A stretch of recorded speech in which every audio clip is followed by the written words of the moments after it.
Do you remember the moment that you started realizing that your life was not exactly reaching to the depths of what was possible? And then began trying to see beyond the illusion of your life because you somehow realized that there was an illusion happening?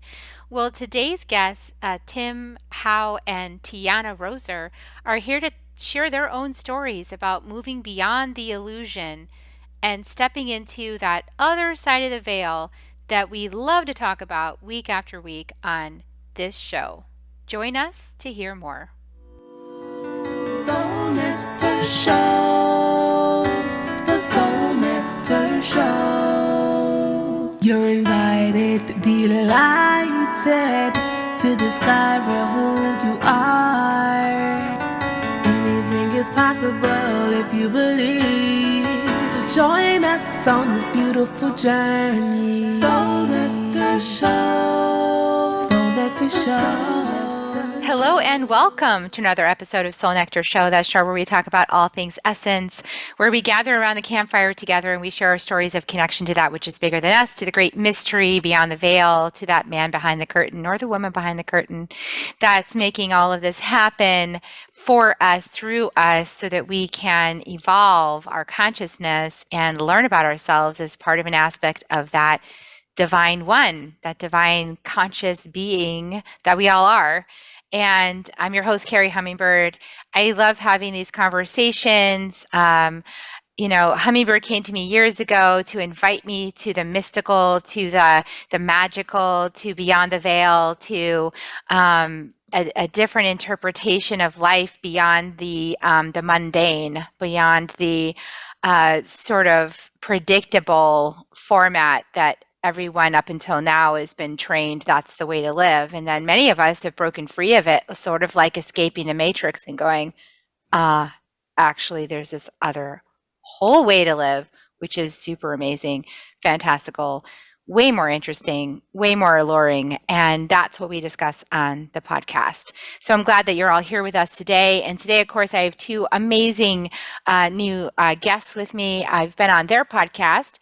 So Tim Howe and Tianna Roser are with us. They are the hosts of the Beyond the Illusion podcast. We had a great conversation over there about the second wave and many, many other things. And on this podcast, they explore topics in the spiritual, mystical, ancient, forbidden, and forgotten realms. And Tianna is a hypnotherapist specializing in spiritual regression and Reiki master teacher as well. And Timothy apparently loves aliens and crazy conversations that bend his mind. And you're That's going to find out more. Yeah. So yeah. tell us more, you guys. Tell us more about like your podcast and why you got started doing this together. Yeah. Okay. Well, I'll talk about it if you want. So, yeah, our podcast. By the way, I just want to tell your listeners, like, that intro was, that was like spot on. It was your first take too, and I record our intros after the fact because I can't do that. I can't just nail it on the first try. I'll record ours like 3 or 4 times before I get it right. So that was pretty awesome intro. Thank you. Oh, you're welcome. Thank you. And thanks for having us on. Yeah, we really appreciate it. Yeah, Tianna and I, we do a podcast. We met a while back when I first started really becoming, more aware of my true self. I like to say that because before that, I like you were saying earlier, I just kind of thought that life was about, working and getting a house and having a family and all that. And that was great, that I had those goals to try to achieve. But, that once I did, it was like, there's more to this than just that. There's way more. And I always had that feeling in the back of my mind, all through growing up. And I had my own journey even before we did this podcast that kind of accelerated my journey really. And, I experimented with all kinds of things like, consciousness altering things like substances, and I found that to be one of the more effective ways of kind of getting my mind out of the way and saying like, hey, there's another part of you here. and realizing it when you're on those substances, you do realize that. You say, oh, wait a minute, there's more to me than just what's in my head. And so, that kind of started me down this path. And then I eventually found Tianna, and I had a past life regression with her.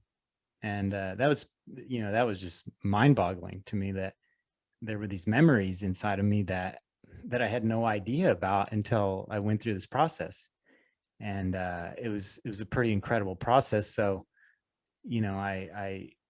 it really sparked a lot of interest. So I asked her, and I had done a podcast in the past before with my brother, and it was a podcast that was about just being silly, and just him and I having conversations. And this was when no one even knew what podcasts were, so it was a kind of an interesting time. But then, so I asked Tianna, like, hey, you want to try doing a podcast together? And luckily she said yeah.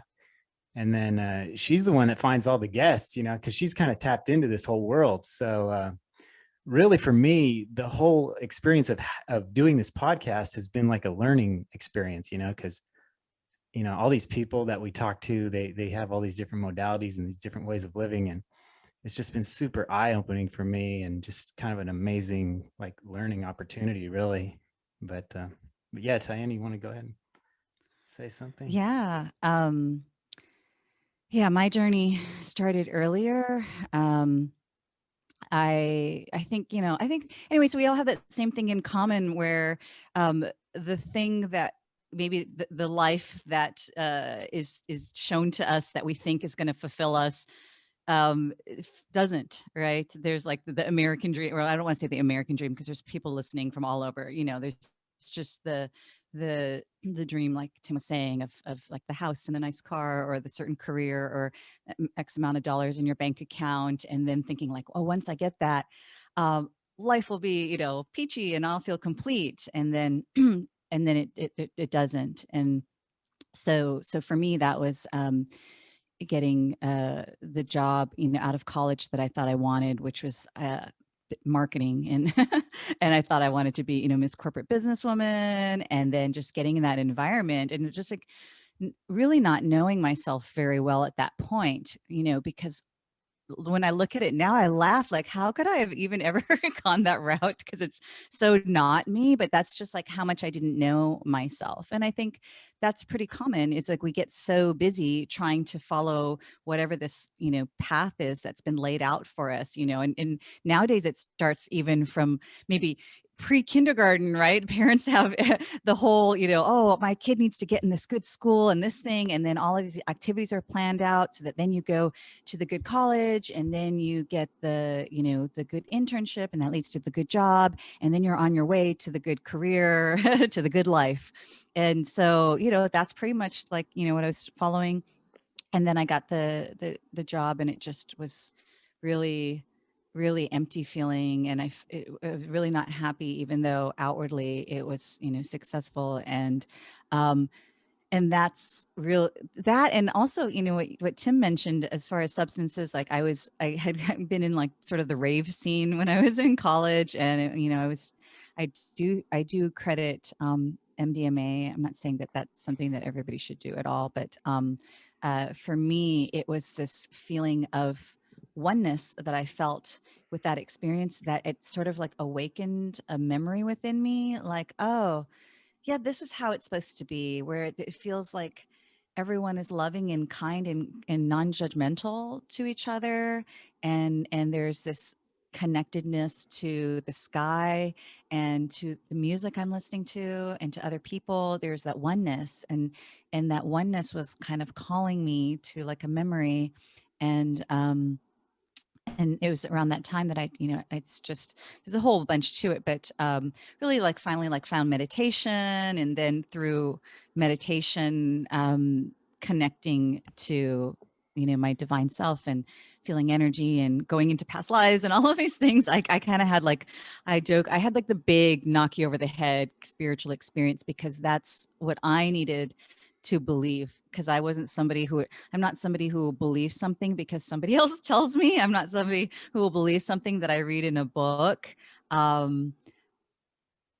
I guess I am, though, if I think about it, because like, oh, I was believing whatever I was programmed to believe. From, I guess we get programmed from TV, we get programmed from, social. There wasn't social media when I was little, but now through social media and all of these things, just this message of the way we're supposed to be.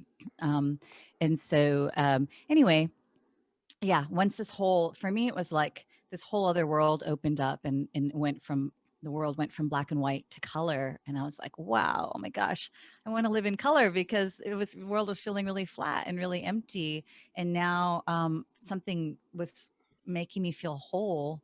And so ever since I kind of had this like big spiritual awakening, then I totally pivoted, and I did like the crazy thing that I wouldn't recommend to everybody. Like I quit my job and moved away from where I'm at, from Hawaii to Boston. Like, I really wanted to get as far away from home so that I could sort of explore who am I, and I kind of needed to be away from other influences. So I did this kind of extreme thing, and it took me some time to I just read every single book that I could find on this, and start learn Reiki, and started doing energy work and meditation and so forth. And there's just all these crazy experiences. But fast forward to when Tim asked me to be on the podcast, which was such divine timing, because I had been thinking about it for a while. Like, oh, I'd really like to do a podcast, but I don't understand the technical stuff at all. And that just blocked me. I just was like, oh man, that's just like such a big roadblock. I don't really know anything about that. And so it was sort of perfect when Tim asked to do this podcast. And I think that it's kind of nice between our two perspectives. Like, one, me, I've been on the path longer and so forth. And then Tim brings this really great like freshness and so forth. And so we'll ask kind of different kinds of questions. And so it's been, for me, it's really wonderful, as far as, that we're going through this big shift on the planet right now. And there's so many, if you want to call them light workers, people souls that are here on the planet to help birth this shift. And the podcast is a wonderful way for us all to kind of connect and support each other, and to bring light to all of these amazing healers and helpers that are on the planet, and so that more people can find them. And it's also wonderful. We learn, like he was saying, through the episodes, and through, it's just kind of creating this network of light around the planet. That's how I see it. So thanks so much for having us on. Oh yeah, I love it. I feel the same way. I feel like each one of these episodes creates a point of light on the grid, and it's creating all of these little rabbit trails, so that as people start to wake up and they find one episode leads to another thing, leads to another thing, leads to another thing, and it kind of eventually will lead them where they need to be with whatever messenger teacher they need to be with. It's like they'll show up in that space. And so I love these connections. I love making these, synchronistic opportunities. And what's really resonating for me right now is like both of you mentioned like this idea of success. It's like that whole idea is changing, this idea of what is success, what is a successful life.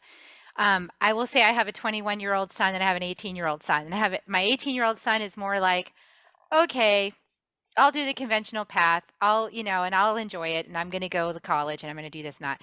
My 21-year-old, nothing works like the way in the system.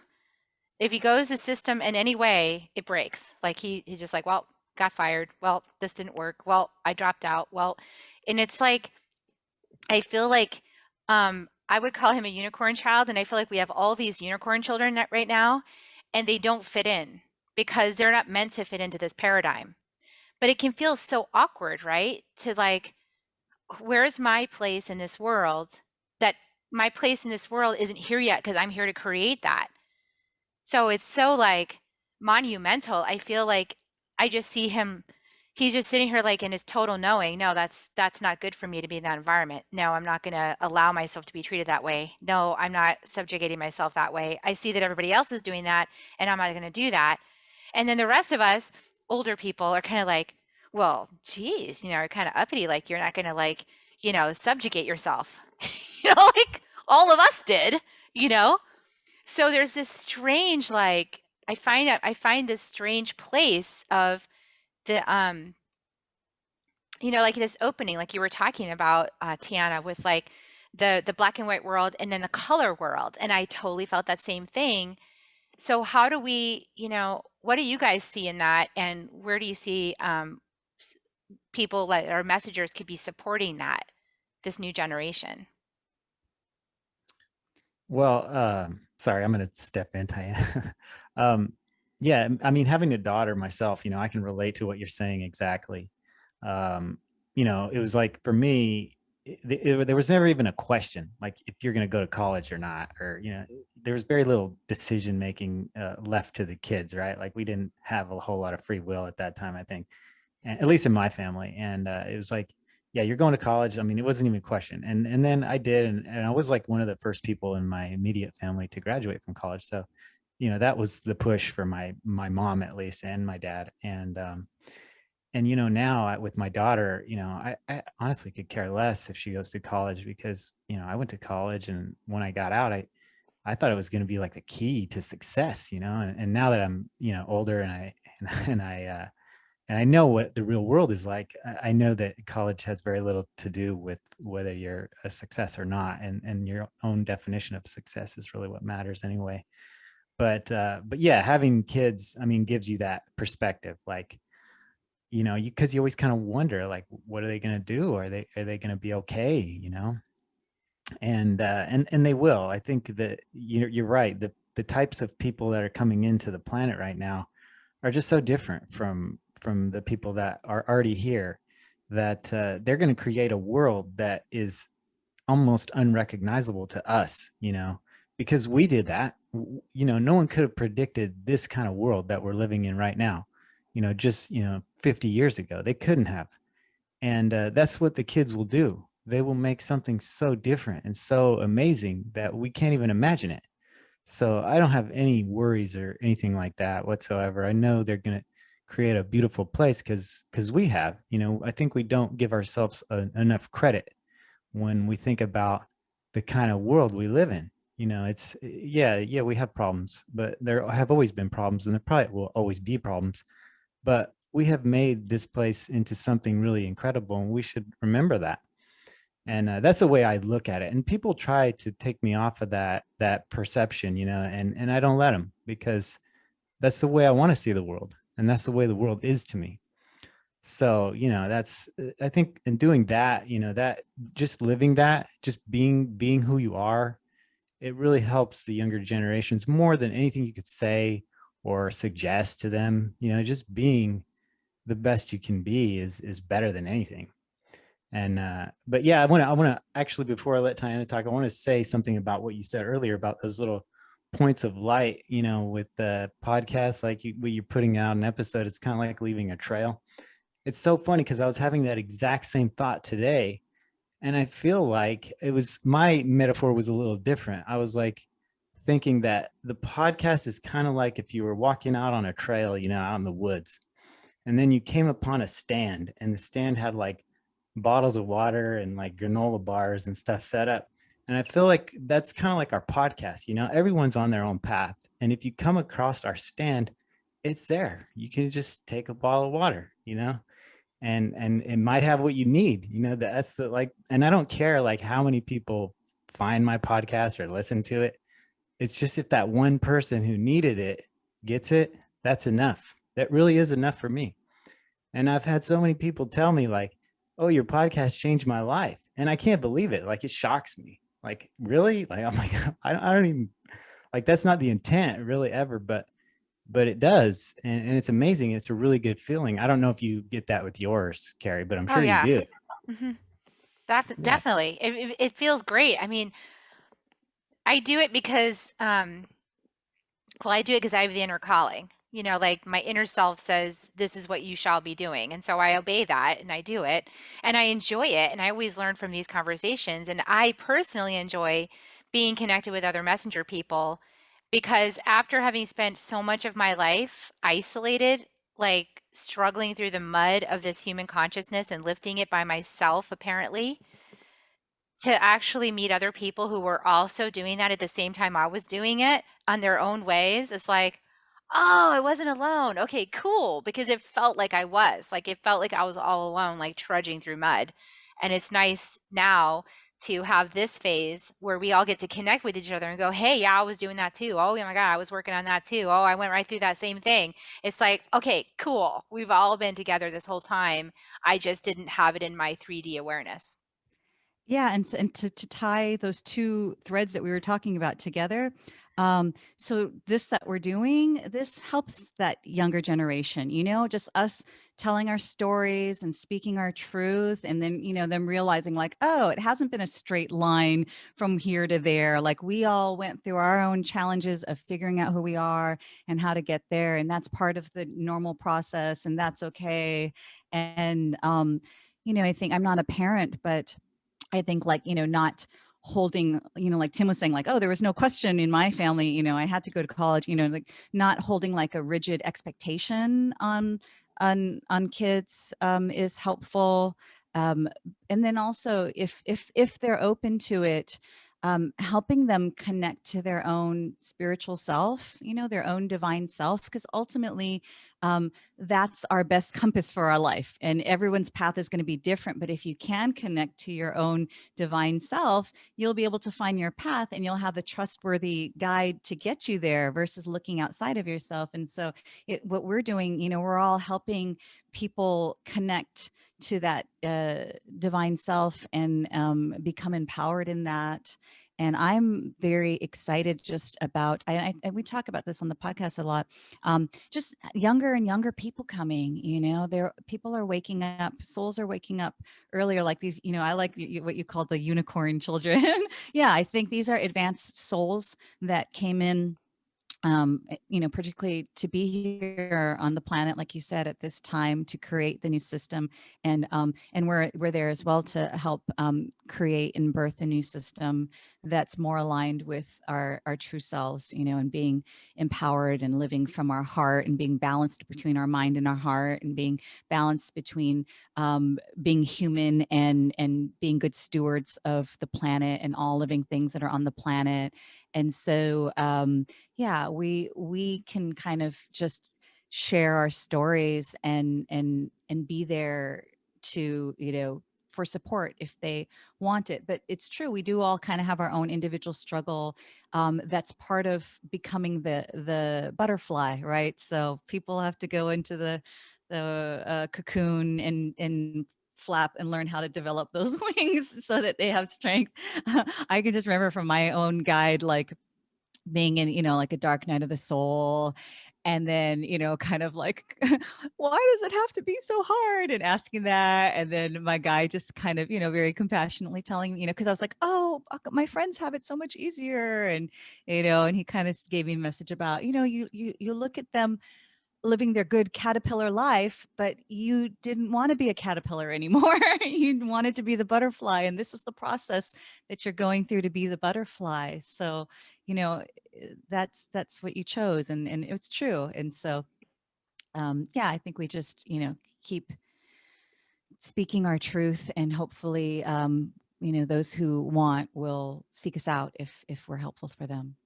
I love that. I often work with the metaphor of the caterpillar and the butterfly, as you can imagine, because Mariposa is one of my huge guides for the work I do. And I think for these times, we have Mariposa to help us to transform, and also dragonfly. It depends how fast you want to go, right? Like, do you want like an instant transformation, or do you want to like ease and grace it? And even with ease and grace, it's pretty challenging. But I like this idea about, like the caterpillar versus the butterfly path. And I have a caterpillar son and I have a butterfly son, so I have both. And in some ways the caterpillar son is so comforting because I know exactly, like, it's so predictable and nice, and he's got his own stuff going on, but he's not taking any radical maneuvers right now. And I'm like, okay, you can have your butterfly moment in your 40s. I'll totally be there to support you. Thanks for giving me space for this one who's like on the path right now. And he's like fully erupting out of his cocoon. It's like, there's mess, there's sludge, there's ickiness, there's like tar everywhere, and there's like this beautiful light inside that's like getting ready to emerge.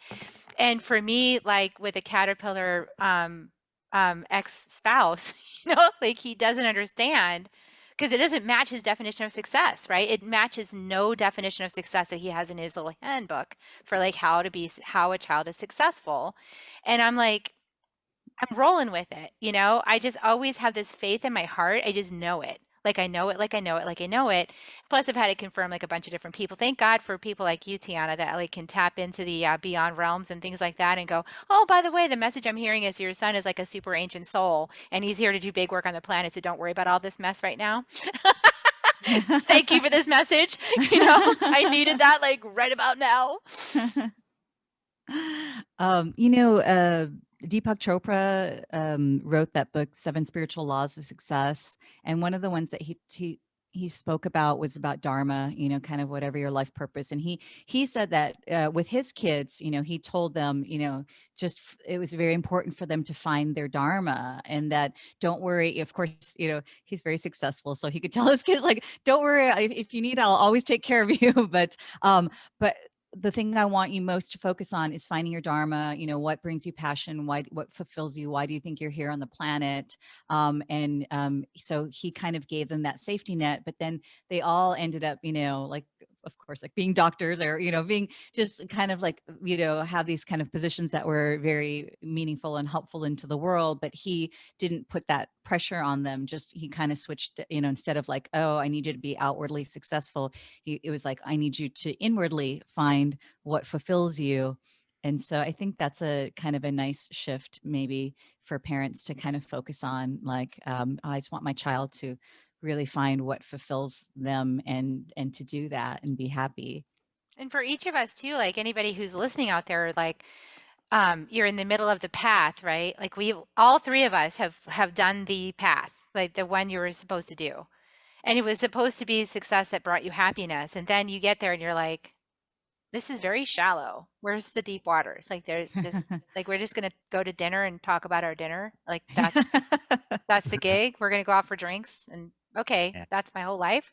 I cannot. It's suffocating living in a life that is that shallow.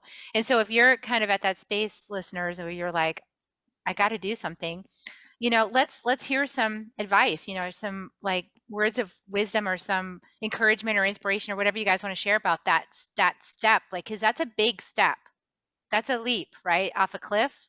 Because there's the known predictable shallow life, and then there's like the deep ocean that you might drown in. It feels that way anyway. That's guiding you through a path that, like that butterfly path, is really unpredictable and it's murky and it's yours. So there's not like a set way to do it. There's no right way to go about it. In other words, it's kind of like birth. Like you're going to get that baby out of you one way or the other. There's no wrong way to do it. Just it needs to be birthed. Yeah, I like when you switched it, because you said there's no right way, and then I was thinking there's no wrong way, and then I like that you switched it to there's no wrong way. Whatever way you do it is going to be the right way for you. But of course, we want the more comfortable way than the painful way. And grace and ease, grace and ease, yeah. Grace and ease. My mantra. Yeah, I mean, it's so funny because I love going back through my episodes and editing them, even though it's a pain sometimes to go through that process. It's very tedious. But what's awesome is like, just kind of like what Tianna was saying a minute ago, like there's these little nuggets of information that when you're in the flow and in the conversation, they kind of just go right past you. But then, you go back and you edit it and you listen to it and you're like, wow, I really needed to hear that. And that happens so often with Tianna, because she'll say something really great and profound, and it'll just like go in one ear and out the other during the conversation. But, as I'm editing, I'm like, wow, that was really profound. Like what you said with Deepak Chopra, like, that's really good. Like I probably will actually tell my kid that now, like, hey, do what makes you happy, like inside, figure that out and don't worry about the outside, and I'll take care of you. And I do think she kind of set it up that way anyway, because we really spoil her. So I think she found the parents who were going to do that for her anyway. So she did good there. But yeah, no, I think that, like what you were saying, Carrie, about, other people and our impact on them. What I find is that it's so strange. Like so many people are becoming awake right now, at least in my little circle of people. Like everybody's talking about these spiritual concepts and things that you never heard like 10 years ago. You never even heard the terminology 10 years ago, but now everybody's saying it, like even now, like we're in Mercury retrograde. Everybody knows, but 10 years ago, I didn't even know what that was. I had no idea. No one did, very few people did. And so, there is like this thing happening, but I've also found that, the people around me, my immediate close circle, as I've become more into this, I don't even really share it with them. It's part of me, my spirituality and trying to be my more authentic self. It seems to be kind of like rubbing off on them or something, because they are trying to do the same things now too, I notice. And I don't know if that's because of what I'm doing, or maybe it's just what's happening to everybody. I don't know, but it seems like like what I was saying earlier, just doing your own work and being, who you are, it really does kind of affect everyone around you. And yeah. I would, anyone who's struggling through that right now, I would suggest practices that move you out of the head and into the heart. That's going to be different practices for different people, which one kind of speaks to you, because our culture really, I'm going to say, overvalues the mind. And so most of us, in our school system and everything trains us how to use our mind.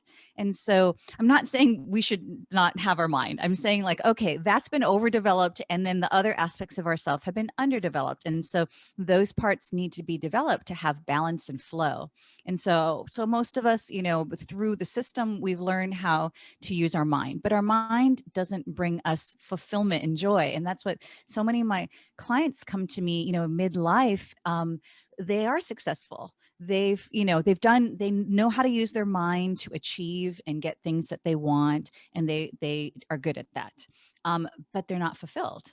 And that's because, you have to move into your heart to find fulfillment. But, society hasn't taught us to trust our heart, it hasn't taught us to value our heart. And, and our heart and our emotions are really like tied to our heart. And so I do a lot of inner child work with clients, because whatever they're struggling with, it tends to be some kind of, it has to do with their emotions. It has to do with a part of themselves that they haven't been honoring or valuing or aware of, because they've just been focused on their mind. And they're like, but why isn't this working? It's because an emotional part of them isn't happy with whatever their minds want, and they haven't brought their mind and their heart together. And so inner child work, if anybody's open to that, is really great, which is just the inner child. That's sort of a metaphor for your emotional self. And it helps to think of our emotional self as a child, because then we show up for our emotional self appropriately in a compassionate way.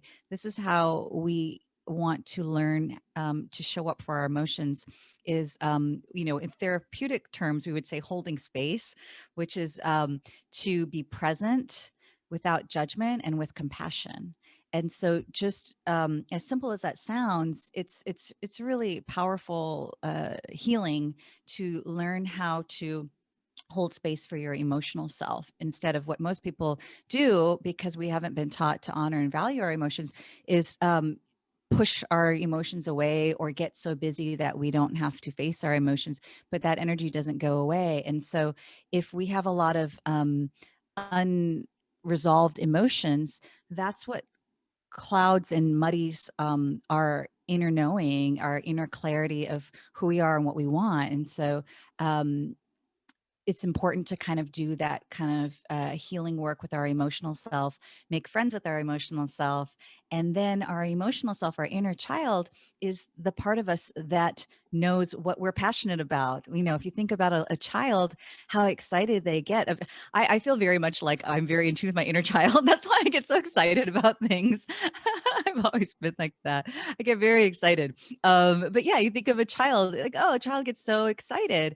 And that's the passion for life. And so, when we get trained to just be in our mind and just to take care of responsibilities responsibilities and be this human robot that's just doing, and taking care of responsibilities, but not focusing on what brings them fulfillment, then that's how we get so heavy and it feel empty or numb, and then not very clear, because we haven't been making choices about what brings me joy, what fulfills me, but just what's logical. And so I think that's a key piece that if I wish that we would teach this sounds funny, I wish we would teach children inner child healing or how to nurture the inner child, because that would set people up really for life to be able to have this inner navigational system for your fulfillment. Yeah, I totally agree with that. I mean, I feel like, I mean, I know from my own work that the emotional body is something that's developed within each one of us between 7 and 14. And it's built on the physical body development, like our integration with our vessel from 0 to 7, right? So whatever wounding happens 0 to 7, then the emotional body comes on top of that and just like compounds the thing, right? Until I realized at one point it's like an arc. It's like we start off in our core wound in the womb, we come up to the physical body, the spiritual quotient, inhabiting our body, and whatever traumas or things happen there. Then the emotional body covers that up with some more emotional stuff. And then the mental body comes and makes sense of all that. And then we have the spiritual awakening where we like open up our channel, right, to the divine. And then we got to go backwards and we go, okay, now I'm going to go back and bring my spiritual through my mind. And I'm going to go and heal those wounds. And I'm going to go back through my emotional body and heal those wounds. I'm going to go back to my physical body and back to the womb. And it's like, we just make this huge like hero's journey, like through all of our different layers of existence, It's fascinating. And but we got to feel it to heal it. I mean, there's some times when recently even to the recording of this episode, I had a situation in my family where I had two people in my family that were really agitated with each other and having, and telling me about it. So I was like holding space for two different people who were agitated with each other. And then I could feel it welling up, all that stuff inside my body, because it's my ancestral DNA too. And I was like, oh, this is too much. And I actually had to like press mute on the person who was telling me a lot of things and just like move the energy, like almost like a tantrum, right? Like just like growl and like shake my fists and move my feet and just like move all that energy out. So I could actually like hold space, and then put it back on off mute and go, okay, I'm right here, I'm listening, because I can't hold space for somebody if I'm filled up with like all this anxiety and that kind of muddying the water. Like in order for me to really be present with somebody, I've got to have still placid waters inside, right? Mm-hmm. And once you know what that feels like, you want it all the time. Mm-hmm. Yeah, I mean, I think it's really great that you're recognizing that. I think people have those experiences and don't realize that's what's happening, or put, some kind of validity to it. Things like that start to happen to me too now. But before, if that would have happened to me, I would have just like kind of suppressed it probably and made it worse. Eventually it would have come out in some way. But yeah, like just recognizing those things, is huge for me. And I think that's a really big part of what's actually happening to a lot of people. They're starting to open their mind to the idea that, oh, energy is real. Like, these things that are happening or that I can perceive somehow are related to something unseen and it's real. And that is a profound shift too in our consciousness. What's all this stuff we're talking about, everything has to do with our evolving consciousness.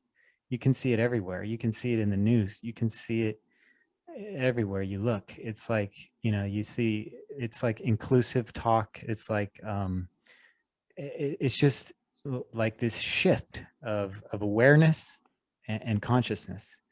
And it's really beautiful to be in a position to where you're witnessing it, because most of the time things that are so subtle like that, you just miss it. You have to look back and say, oh yeah, that's what was happening. But to witness it as it's occurring is really like a miracle. And that's the way I feel about our time right now. People say, oh yeah, there's a shift happening, but that's amazing that you can tell, as you're going through it. That's awesome.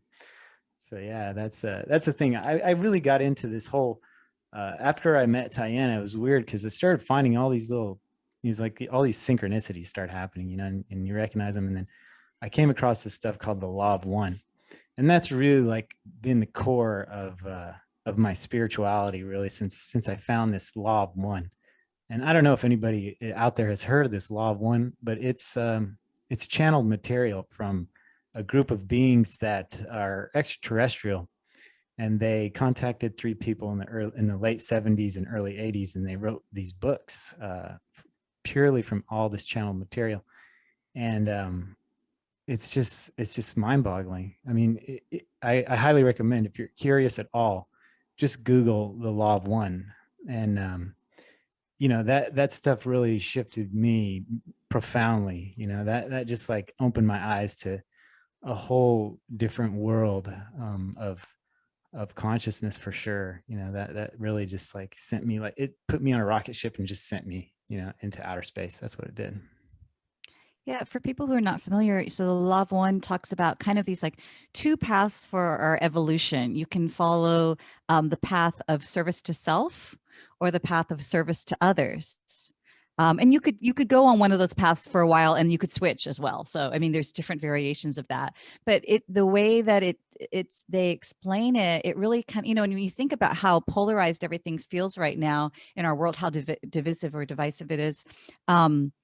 And so, you know, the law of one is about unity consciousness, right? And there's all the, you know, so all these different spiritual practices and spiritual systems and traditions, they're really about unity consciousness, right? We're wanting to know that, and this is even, you know, beyond the illusion. The name of our podcast is really that, you know, the illusion that we're separated, you know, that we're separate bodies and we're separate consciousness, and that we're not all, that we're separate from the divine, we're separate from the world around us. So it's all about, really about oneness. It's all about unity consciousness. But what's really great about law of one, I mean, one of the things that's really great is like how much material there is and how deep and specific it goes, even beyond, like, I read that many years before Tim discovered it, and then when he told me, I was like, oh yeah, that was really good.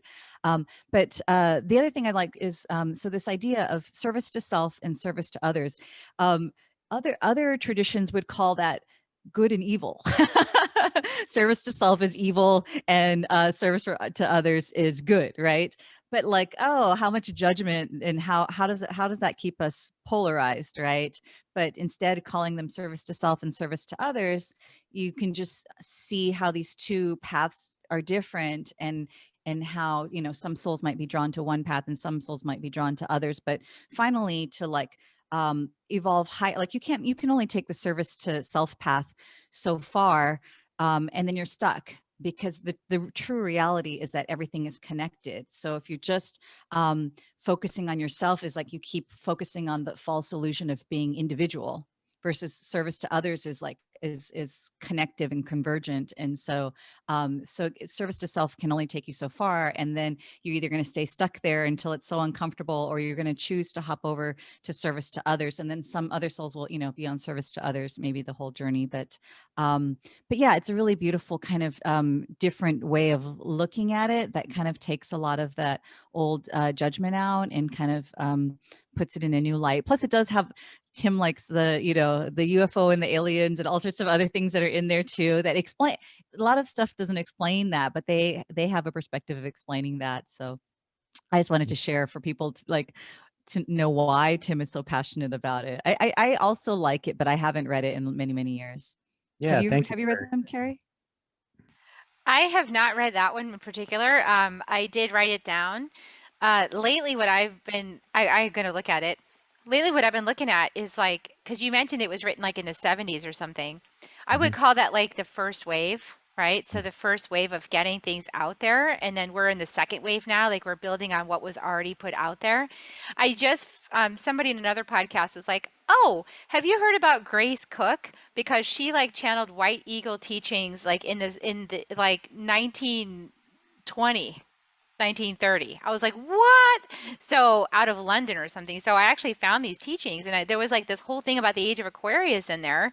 And I'm reading this like channeled from White Eagle. I'm like, this is so cool.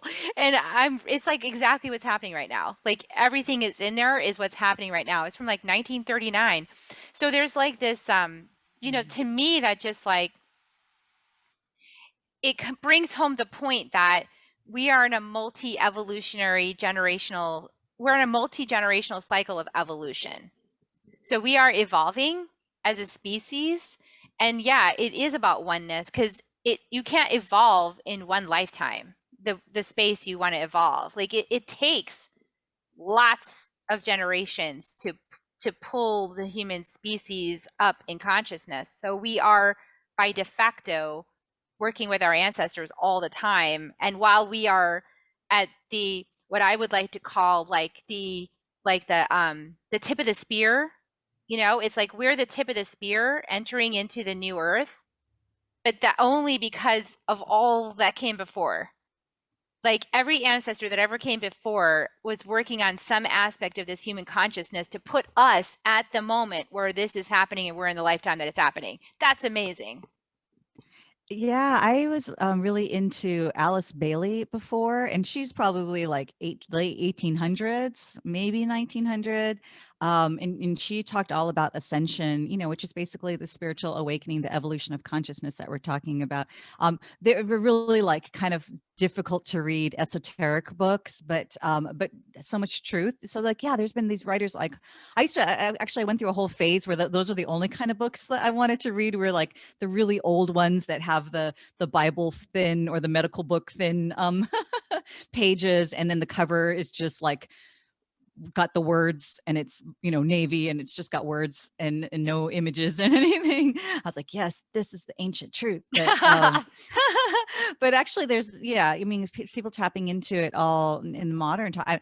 So then if the 1970s or 60s was the first wave, then who are these people? They're like the pre-wave, or Right, exactly. It's like, it's so interesting to see like how we each are so dependent on each other, and yet you're right, like we've had this idea that we're separate, or somehow, that survival instinct that we have to fend for ourselves, and many of us are facing that. We even call it scarcity, right? So we have the language, you talk about like scarcity and fear and all these things. We're at the point now where we have every single person on the planet has the ability to some level or degree to move themselves out of that separate consciousness. It's widespread now. It's not just a few master teachers walking the planet. It's like all of us have this ability now, if we choose it, to move into this new space. Yeah. It's funny. You're saying that like we're the tip of the spear, and it really is like that. Like all the efforts of all the humans that came before us, are culminating into this moment right now. And, if you think about it, that was us too, we did all that, here we are now. And so it takes a tremendous amount of consciousness and intelligence and whatever you want to call it to do that, to reach a goal like that. That's incredible. It's like it's unbelievable. And so I always think of that as like what's happening now. And I even put it in this term, like one time I was thinking this to myself, that our world is like, and like what's happening on the earth and this whole drama that's being played out right now is like a movie. It's like our movie, that it's like the ultimate movie, right? Because we love movies. People love movies, and they love the movies that come out with like this crazy thing happens and you think it's never going to get fixed, and it's over, right? And then at the last second, it gets saved and everything's okay and everybody's happy and it ends, right? Like we love those kind of movies. Like people love that. And that is what we're doing. Like we created this whole drama that the entire cosmos and the entire universe and every being that ever existed watches. And we are being watched, and they see this whole drama unfolding. And just like humans do, we made it to where it would look like complete catastrophe was imminent. But then at the last second, we saved ourselves and everything was good and happy again. And I feel like that's the movie being played out right now. And I see things that way. And it's just kind of a funny metaphor. Yeah, I love that actually. I love, it's hope. Yeah. It's because we have hope. And the hope keeps us stepping forward even through what looks like a disaster, And that hope helps us to tackle really big problems, like really big things that are happening, multi-generational cycles.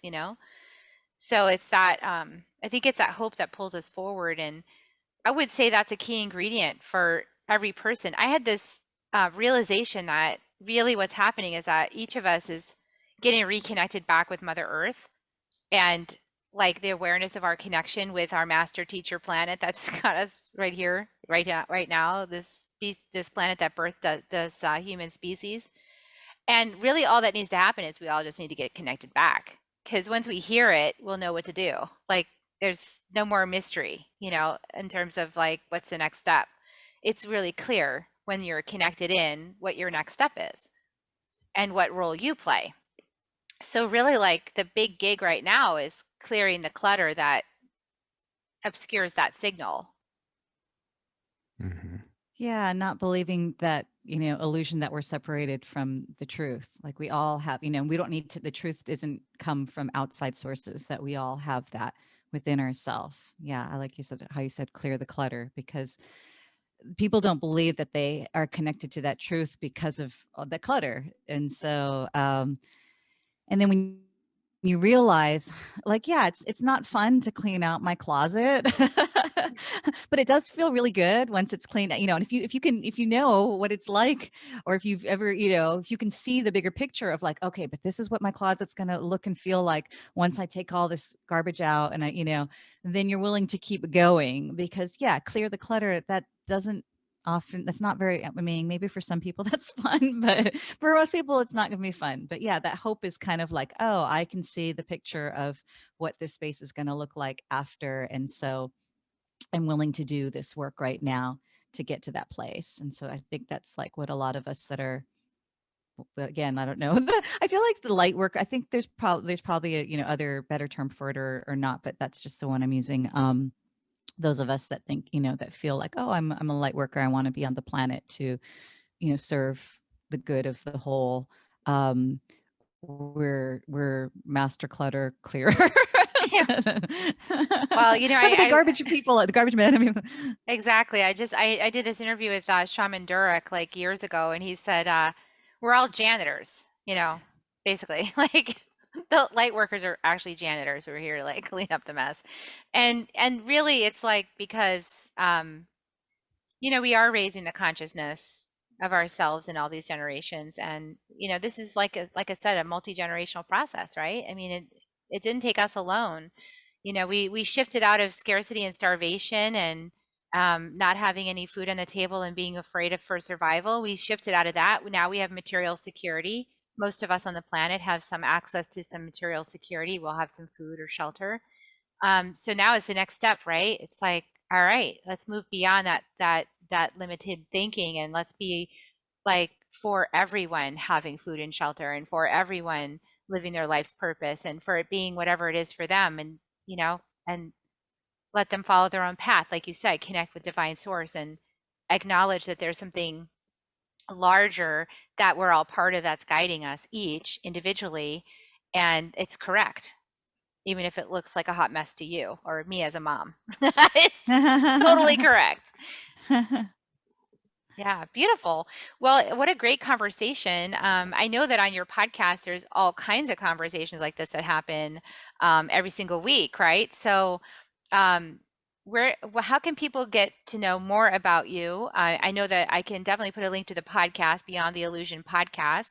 Is there any other thing you each want to share about the work you do and how people might connect with you about that?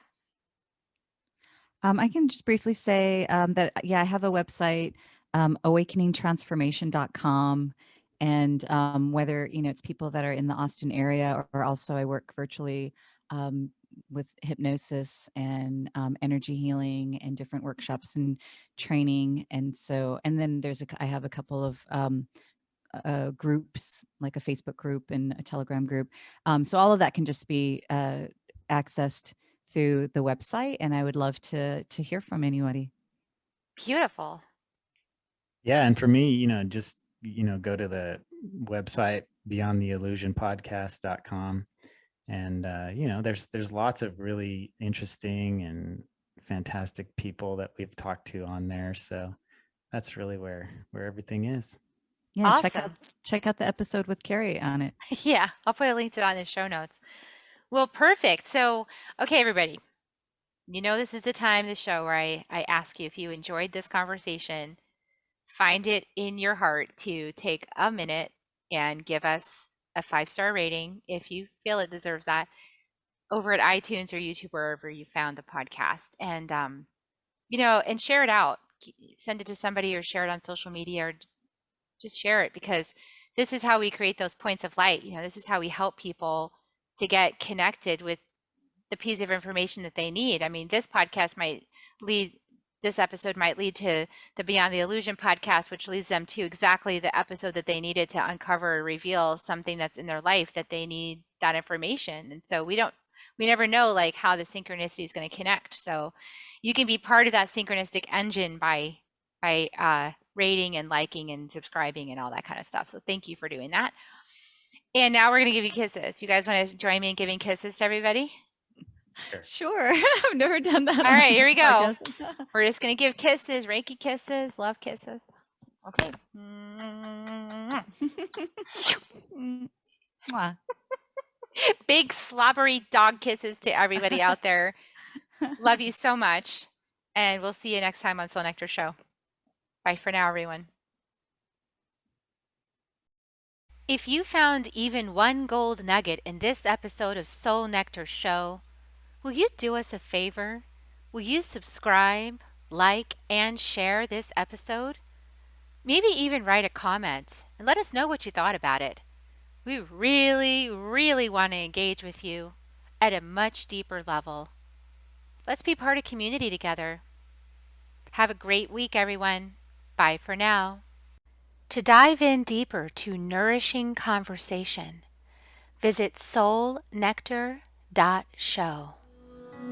Soul Nectar Show. Awaken away to show. Take a sip from the drip of nectar, from the source of who you are.